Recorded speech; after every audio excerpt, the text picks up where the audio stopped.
Late at night, under the cover of darkness over Nur Khan Air Base, an unidentified military cargo plane touches down on Pakistani soil. According to recent intelligence and reports from American media outlets, those planes were Iranian military aircraft. Islamabad had allegedly permitted them to park there, right as tensions between Washington and Tehran were reaching a boiling point. This creates a glaring contradiction. Pakistan sits at the negotiating table as a neutral peace broker, managing the delicate communication channels between the United States and Iran. You cannot mediate a conflict if you secretly provide safe harbor to one of the combatants. This single event forces the international community to ask whether Islamabad is actively shielding an American adversary while pretending to broker peace. The fallout in Washington was immediate. Republican Senator Lindsey Graham led a fierce opposition, publicly declaring he didn't trust Pakistan at all. He laid out an ultimatum. If Pakistani bases were being used to protect Iranian military assets, the United States needed to immediately find a different country to mediate the crisis. But then the diplomatic narrative fractured. Instead of distancing himself, President Donald Trump did the exact opposite, completely rejecting the hawks in his party. He publicly praised Prime Minister Shahbaz Sharif, insisting that the civilian leadership had played a highly constructive role in keeping those fragile communication channels open. And he extended that defense to the military, specifically commending Army Chief Asim Munir, ensuring Pakistan retained its seat in the negotiating room. We are left watching a stark divide at the highest levels of the U.S. government, with one side demanding confrontation and the other shielding an ally. Both allies and adversaries are left trying to decipher Washington's actual baseline. Islamabad strongly rejects the accusations. Their Foreign Office claims the reports are wildly exaggerated, stating the Iranian aircraft arrived solely during a brief ceasefire window for administrative and diplomatic coordination.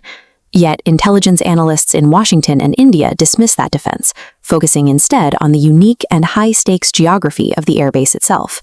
This map shows the layout of Nur Khan Air Base, sitting dangerously close to core military command centers and highly sensitive nuclear-linked infrastructure.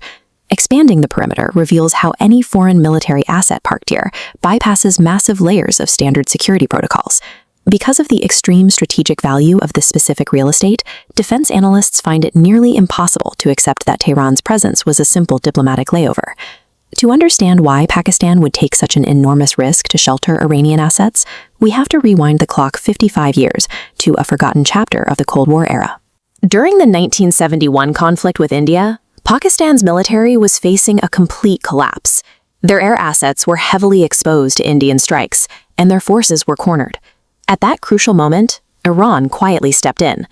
Under the direction of Shah Mohammad Reza Pahlavi, Tehran provided critical fuel, ammunition, and, most importantly, safe shelter for Pakistani aircraft on Iranian soil.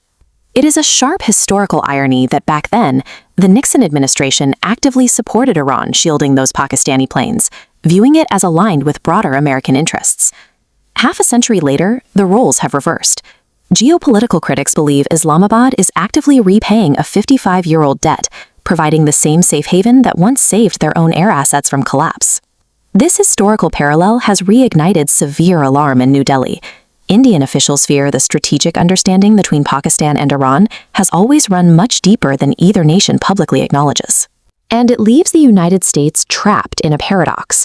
Washington desperately needs Pakistan to maintain diplomatic lines with Tehran, but they are relying on a nation bound by deep historical obligations to America's adversary. The U.S. is effectively locked in a negotiating room, highly dependent on a mediator whose true loyalties might already be spoken for. Ultimately, the exact details of what was loaded or unloaded from those Iranian planes at Nur Khan remains hidden entirely behind military secrecy. That leaves us with the unresolved question driving this diplomatic storm. Is Islamabad genuinely trying to broker global peace, or are they quietly protecting an old ally? In the modern Middle East, historical debts never truly expire. They simply wait in the shadows until the perfect geopolitical crisis arrives to collapse.